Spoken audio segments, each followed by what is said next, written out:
Un jour, quelqu'un vous regardera droit dans les yeux et vous demandera, et toi, de quel droit fais-tu cela? Ce jour-là, votre compétence ne vous sauvera pas. Votre diplôme non plus. Votre chiffre d'affaires non plus. Une seule chose vous tiendra debout. Savoir d'où vient votre autorité. Et la vérité, c'est que la plupart des bâtisseurs ne le savent pas. Ils s'effondrent à cette question précise. Pas par manque de talent, mais par manque d'identité.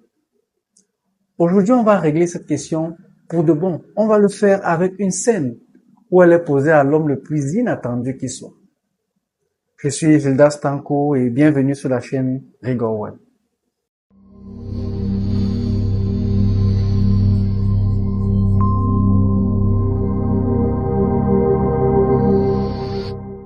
Imaginez un instant les hommes les plus puissants de Jérusalem qui traversent la cour du temple.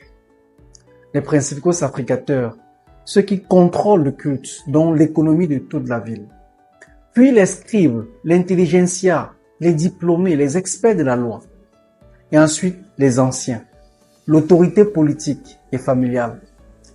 C'est littéralement le conseil d'administration spirituelle d'Israël, le Sanhédrin au complet. Et ils viennent encercler un homme. Un seul, un artisan de Nazareth, sans titre, sans diplôme rabbinique reconnu, sans soutien institutionnel. Il lui pose une seule question froide et administrative. Par quelle autorité fais-tu ces choses? Et qui t'a donné cette autorité? Traduction en langage d'entrepreneur, montre-nous ta licence. Qui a signé ton accréditation? De quel droit perturbes-tu notre système? Voilà la question que je veux régler avec vous. Mais restez bien jusqu'au bout parce que je vais vous montrer 3 choses. 1. La vraie question n'est pas celle qu'il pose. Et quand vous la verrez, elle vous démasquera. 2. Je vais vous donner une identité si solide que plus personne ne pourra vous déstabiliser avec un « tu es qui toi ?» Et 3. Avant la fin de cette vidéo, je vais vous demander une décision, une seule. Parce que l'un de mes mentors m'a dit une chose qui a radicalement changé ma vie jusqu'aujourd'hui. Et il avait raison. Il m'avait dit, si tu sais qui tu es, tu sauras quoi faire. Mais avant de savoir qui vous êtes, il faut savoir une chose de plus brutale encore. Sous qui vous êtes. Alors allons-y. La vraie question n'est pas celle qu'on croit. Le contexte change tout. Quelques heures plus tôt, Jésus a fait quelque chose de scandaleux, on peut le dire. Il est entré dans le temple et il a renversé les tables des changeurs. Il a interrompu un commerce, un business model installé, rentable, religieusement habillé. Le ces choses de leur question. Par quelle autorité fais-tu ces choses? C'est bien cela. Ils lui disent, tu as touché à notre économie, tu as perturbé notre système. Et là, je voudrais attirer votre attention. Retenez ceci. La question d'autorité arrive toujours quand vous dérangez un ordre établi. Tant que vous êtes petit, vraiment retenez cela. Tant que vous êtes petit, inoffensif, prévisible, personne ne demande vos papiers. Le jour où ce que vous bâtissez commence à déplacer quelque chose, le conseil d'administration arrive. Maintenant, regardez comment il formule la question. Il ne demande pas ce que tu as fait, est-ce que c'est juste? Ni avais-tu raison de chasser ces marchands? Il demande qui t'a autorisé. Il ne s'intéresse pas à la vérité de l'acte, loin de là. Il s'intéresse à sa légitimité institutionnelle. Une seule chose compte pour eux. Est-ce que ça vient de notre système ou d'ailleurs? Et là, il faut distinguer 2 choses qu'on confond toute une vie. Il y a l'autorité de position, celle d'un titre, d'un poste, d'un tampon, d'un diplôme. C'est réel et utile, mais donné par les hommes. Et vraiment, retenez encore ceci. Ce que les hommes donnent, les hommes le reprennent. Et ensuite, l'autorité de source, celle qui ne dépend d'aucun tampon humain, parce qu'elle découle d'un mandat supérieur. c'est celle de Jésus dans cette scène. Et c'est au fond celle de tout entrepreneur du royaume. Et voici la première question que je vous demande de noter. Notez-la mentalement ou sur papier. Quand on me conteste, est-ce que je cours d'abord chercher mes titres pour me justifier? Ou est-ce que je sais d'où vient réellement mon droit d'agir dans ce domaine? Celui qui ne tire son autorité que de sa position vivra dans la terreur permanente de la perdre. Mais n'allez pas trop vite. Avant de comprendre l'autorité de Jésus, le texte nous force à regarder dans le cœur de ces hommes. Et ce qu'on y trouve est un miroir terrifiant pour tout dirigeant. On peut lire dans le texte que Jésus ne se justifie pas. Il leur retourne une question redoutable. Le baptême de Jean était-il du ciel ou des hommes? Répondez-moi. Et le texte fait une chose rare. Il nous ouvre la porte de leur réunion de crise. Au verset 31 et 32, écoutez bien parce que c'est tout l'enjeu de notre vie de dirigeant. Le texte dit, et ils raisonnaient entre eux, disant, si nous disons du ciel, il dira, pourquoi donc ne l'avez-vous pas cru? Mais dirons-nous des hommes? Ils craignaient le peuple, nous dit le texte. Vous pouvez comprendre que je l'ai raccourci. Regardez ce qu'ils font. Ils délibèrent, ils calculent. Et remarquez la seule question absente de toute leur délibération. Mais au fait, c'était vrai, oui ou non? Jean venait-il vraiment de Dieu? Il ne se pose pas cette question-là. Il n'y pense même pas. Il ne cherche pas ce qui est vrai. Il cherche ce qui est sûr. Sûr pour leur position, sûr pour leur réputation, sûr pour leur contrôle sur le peuple. Voilà le diagnostic. Et c'est le piège le plus subtil du leadership. Parce qu'il ne ressemble pas à du mal. Il ressemble à de la prudence, à de la sagesse politique, à de la gestion des risques. Alors la question pour vous est celle-ci. Vos décisions ces 6 derniers mois, combien étaient gouvernées par qu'est-ce qui est juste, vrai, droit devant Dieu, et combien par qu'est-ce qui est sûr pour mon image, pour ma trésorerie, pour ma relation avec ce client dont je dépends trop. Soyez honnêtes, c'est très important pour continuer. Personne ne vous entend.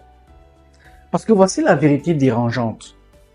Un homme peut occuper le sommet de l'institution, connaître les Écritures par cœur et être incapable de dire la vérité par peur de ce que ça coûte. Vraiment, retenez cela. Le savoir ne les a pas sauvés, la position ne les a pas sauvés, leur peur les a réduits à mentir. Car c'est bien un mensonge qu'ils lâchent. Ils disent, nous ne le savons pas. C'est faux. Ils savent parfaitement ce qu'ils pensent de Jean. Mais dire la vérité les exposerait. Alors ils préfèrent paraître incompétents plutôt que vulnérables. Si vous êtes un entrepreneur du royaume, écoutez-moi. Le jour où, pour protéger votre position, vous devenez capable de dire « je ne sais pas », alors que vous savez. Ce jour-là, vous avez déjà quitté la juridiction où l'autorité du ciel peut couler à travers vous. Non parce que Dieu vous a puni, mais parce que vous êtes placé volontairement sous une autre autorité, celle de la peur. C'est précisément pour cela que Jésus se tait à la fin. Il leur dit, moi non plus, je ne vous dis pas par quelle autorité je fais ces choses. Ce n'est pas une pirouette de communicant que Jésus utilise. C'est un jugement. Parce que des hommes qui refusent de traiter honnêtement la lumière déjà reçue ne sont pas qualifiés pour en recevoir davantage. Notez-le. On ne confie pas la révélation supérieure à qui a déjà étouffé la révélation inférieure pour sa sécurité. Alors voici la deuxième question que je vous invite à garder. Y a-t-il en ce moment même une vérité que je connais et que je refuse de nommer parce qu'elle me coûterait trop cher? Posez-vous cette question et on y revient. Après ces clarifications, on va maintenant bâtir toute la scène précédente entre Jésus-Christ et les membres du Sanhédrin reposent sur une distinction que la pensée juive du 1er siècle maîtrisait et que nous, entrepreneurs modernes, ayons oublié. La distinction entre la domination et l'autorité. La domination, c'est la propriété absolue. C'est l'idée du despotes en grec, le maître, le propriétaire de plein droit, celui qui possède parce qu'il a créé. Le psaume 24, verset 1 nous dit « À l'Éternel, la terre et tout ce qu'elle renferme. » Tout, le capital, les ressources, le temps, le souffle dans vos poumons à cet instant. Dieu n'a pas l'autorisation d'utiliser la terre. Il en a la domination, il en est le propriétaire. Maintenant, venons à l'autorité. C'est autre chose. Ça signifie en grec exousia, le droit légal d'agir délégué par une instance supérieure. Genèse 1, verset 26, nous y faisons l'homme et qu'il domine. Dieu confie à l'homme une juridiction, un périmètre, un mandat de gestion. Pas la propriété, mais la gestion. Quelle est la différence? La domination est intrinsèque, elle vient d'elle-même, alors que l'autorité est dérivée, elle vient d'un autre. La domination est illimitée et l'autorité est bornée à un mandat. La domination est immuable alors que l'autorité est révocable si on trahit le mandat. Retenez cela. Alors voici qui vous êtes, entrepreneur du royaume. Notez-le parce que tout en découle. Vous n'êtes pas le propriétaire de votre entreprise. Vous en êtes le mandataire. Le PDG certes, mais pas le propriétaire. Le gérant sous licence, pas le landlord. Et avant de croire que c'est une diminution de ce que vous valez, écoutez ce que ça libère. Premièrement, ça libère de la fin de l'angoisse du propriétaire. Si vous avez l'autorité, mais que Dieu a la domination, le risque ultime, la survie finale de l'œuvre repose sur le propriétaire, pas sur vous. Celui qui se croit dominateur porte le poids du monde sur ses épaules. Il ne dort plus. Le mandataire, lui, travaille avec une excellence acharnée et dort en paix parce qu'il sait que ce n'est pas sa propriété qu'il sauve, mais celle d'un autre infiniment plus solvable que lui. Ce n'est pas de la paresse, c'est du repos théologique. Et c'est exactement là que la rigueur trouve son vrai sens. On croit que la rigueur, c'est l'attention du propriétaire qui veut tout contrôler. C'est faux. La rigueur, ce n'est pas l'angoisse du dominateur, c'est la fidélité du mandataire. C'est le soin qu'on met à gérer ce qui appartient à un autre. J'ai écrit tout un livre sur cette bascule. Oser la rigueur. Précisément pour ça. Cultiver l'excellence n'est jamais une performance pour se prouver à soi-même. C'est une manière d'honorer le dépôt qu'on nous a confié. Le mandataire fidèle et rigoureux, non par peur de perdre, mais par respect pour le propriétaire. Alors retenez la nuance, parce qu'elle change tout dans votre manière de travailler dès demain matin. Deuxièmement, l'audit est certain. L'autorité déléguée implique toujours une reddition de comptes. C'est tout le sens des paraboles des talents et des mines. Relisez-les avec ces lunettes. On ne demande jamais au serviteur s'il a dominé, s'il a bâti son petit royaume. On lui demande ce qu'il a fait du dépôt du maître.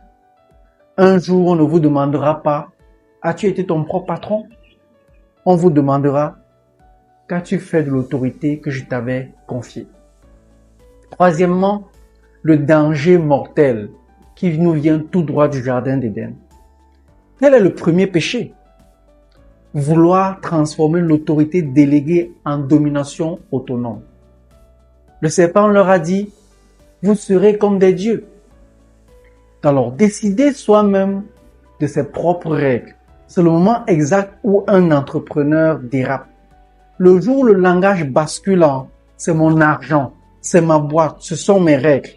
Je ne dois des comptes à personne », à cet instant, vous ne péchez pas seulement contre une règle morale. Vous commettez un conflit de juridiction. Vous tentez d'usurper la domination de celui qui vous a délégué. Et l'onction se retire, non parce que Dieu boude, il ne boude pas, mais parce que vous êtes sorti du périmètre où elle pouvait vous oindre. Alors la grande question de cette partie, regardez-la en face. Êtes-vous en train de bâtir un empire pour exercer votre propre domination? Ou gérez-vous une ambassade pour manifester l'autorité d'un roi qui n'est pas vous? Et une correction importante, parce qu'on vous enseignera mal là-dessus. On ne vous demande pas de transférer votre propriété à Dieu. Vous ne pouvez pas donner à Dieu ce qui est déjà à lui. Le psaume 24 a déjà tranché. Ce qu'on vous demande, ce n'est pas un transfert, c'est une reconnaissance. Cessez de gérer comme un propriétaire ce que vous n'avez jamais possédé. Ce qui nous mène à un point vraiment extraordinaire, le secret que personne ne vous a dit. D'où vient l'autorité? C'est pour moi le cœur de cette vidéo, la chose la plus contre-intuitive de toute cette étude. Alors, d'où vient réellement l'autorité? Prenez quelques secondes et pensez-y. Pas des titres, on l'a vu. Pas des décrets que vous prononcez sur votre situation comme une formule magique. L'autorité vient de la soumission. Je répète, l'autorité vient de la soumission. 3 textes pour le prouver. Le premier avec le centurion en Matthieu 8. Un officier romain vient pour son serviteur malade. Jésus propose de venir et l'homme répond une chose si profonde que Jésus lui-même s'étonne. L'un des 2 seuls endroits où il est dit que Jésus s'émerveille. Il lui dit, dis seulement une parole, car moi aussi je suis un homme placé sous l'autorité, ayant sous moi des soldats. Je dis à l'un, va, et il va. Est-ce que vous voyez ce qui se passe ici? Moi aussi je suis un homme sous l'autorité. Ce passage m'a toujours marqué.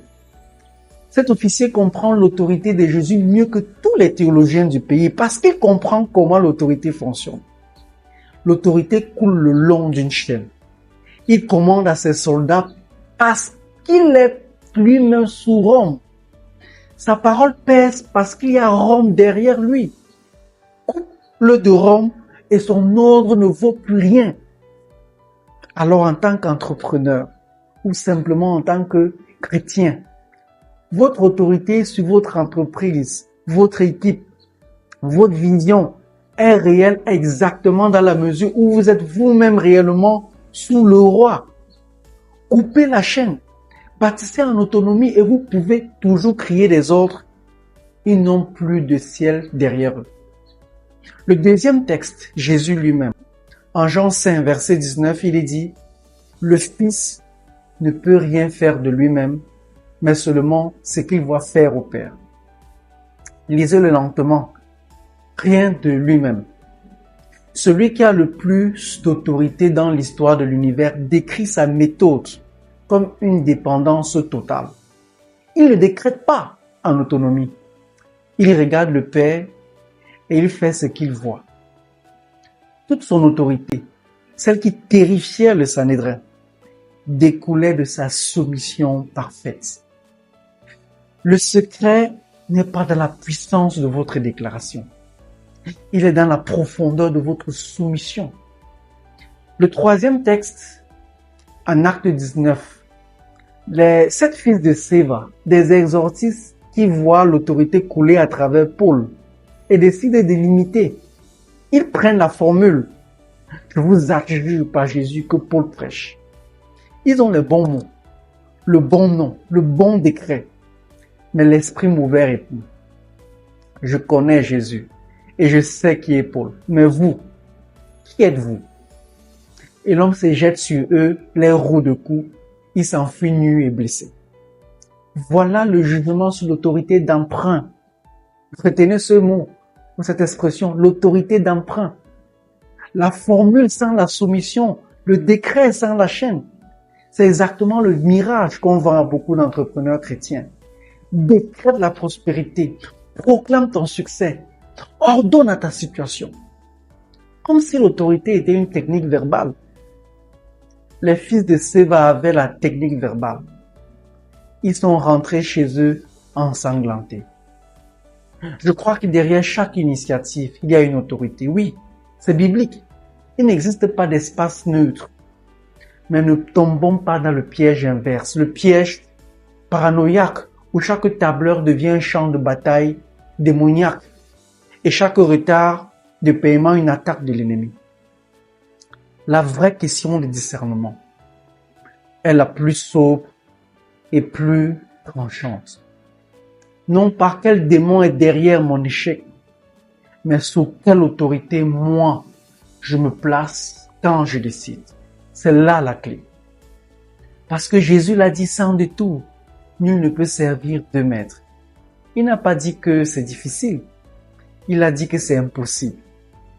Chaque décision vous place en pratique sous une autorité, la vérité ou la peur, le royaume ou votre empire, le père que vous regardez ou le client dont vous dépendez, trop pour oser lui dire non. Atterrissons maintenant. Atterrissons maintenant et vraiment calmement. Vous savez maintenant qui vous êtes. 3 choses et elles tiennent dans une main. Vous êtes un mandataire, pas un propriétaire, dont vous bâtissez avec une excellence féroce et vous dormez en paix. La survie finale de l'œuvre repose sur le propriétaire. Vous êtes sous un audit dont vous gérez le dépôt avec intégrité, surtout quand personne ne regarde. Votre autorité vient de la soumission, pas de vos titres. Donc vous ne mendiez plus la validation des calculateurs, mais vous n'avez ce droit que si vous êtes réellement, quotidiennement, sous le Père. Vraiment, j'insiste là-dessus.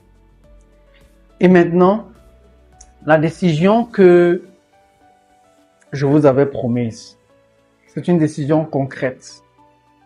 2 gestes cette semaine que je vous invite à prendre. Premier geste. Reprenez la première question. Où dans mon entreprise suis-je passé du langage du mandataire, ce qui m'est confié, au langage du dominateur, avec les termes comme mon argent, ma boîte, mes règles. Nommez un domaine précis, un seul, et remettez-le consciemment sous l'autorité du roi.